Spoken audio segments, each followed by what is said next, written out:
The Nose and the Feathered Finger by Jackie Mwanza. Once upon a time, in a young girl's pencil case, there lived a nose. Its job was to sharpen her pencils. It always looked forward to the school holidays when there was less sharpening to be done. When it had first arrived, the girl would lend it out to any of her 12 classmates who asked. Those had been busy times.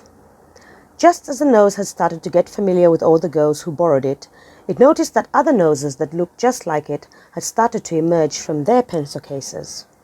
The nose was always happy to see other noses in the classroom, as this meant less sharpening for it to do, and also a chance for it to make new friends on a shared tabletop.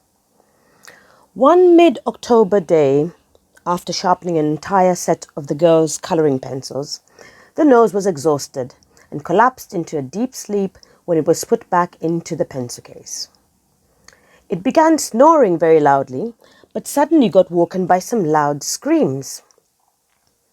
A feathered finger dropped into the pencil case and landed right next to the nose. "Hello," said the feathered finger, looking disorientated.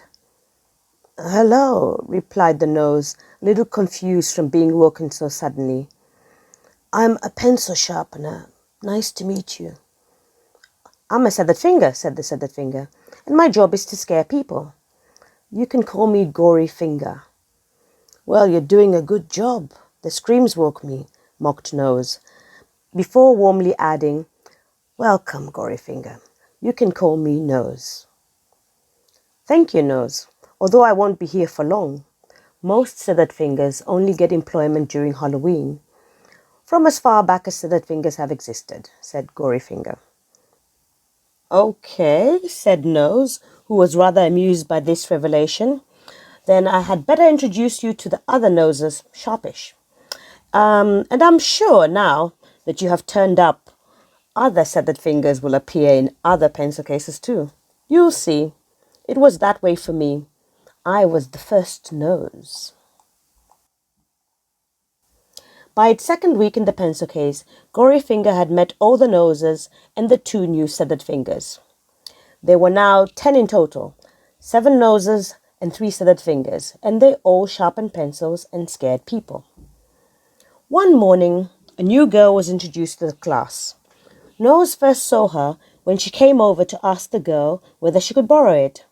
Whilst she was sharpening her pencil through its left nostril, Nose had thought to itself, "I have never seen anyone who looks like her before." When Nose was eventually returned to the pencil case, he couldn't wait to tell Gory Finger about the new girl. Gory Finger, Nose started excitedly. "In all the time you've been here, have you ever met a brown-coloured feathered fingers, or a brown-coloured nose for that matter?" No," replied Gory Finger. "That's a strange question." "Well," started Nose dramatically, "you know the new girl who just borrowed me?" No, I didn't see her," replied Gory Finger, anticipating it might be pulled out at any time to do its scare routine on this new girl. "She is brown," said Nose excitedly. "I bet there will be more new brown girls coming to this classroom soon. Remember, it was that way for the both of us." "And then new brown-coloured feathered fingers will follow," said Gory with pride. "And also brown-coloured noses." "I doubt there'll be new brown-coloured feathered fingers," said Nose with a deliberate chuckle to its voice. Nose was trying to disguise its sadness at Gory's Finger's pending departure. "It's Halloween tomorrow,"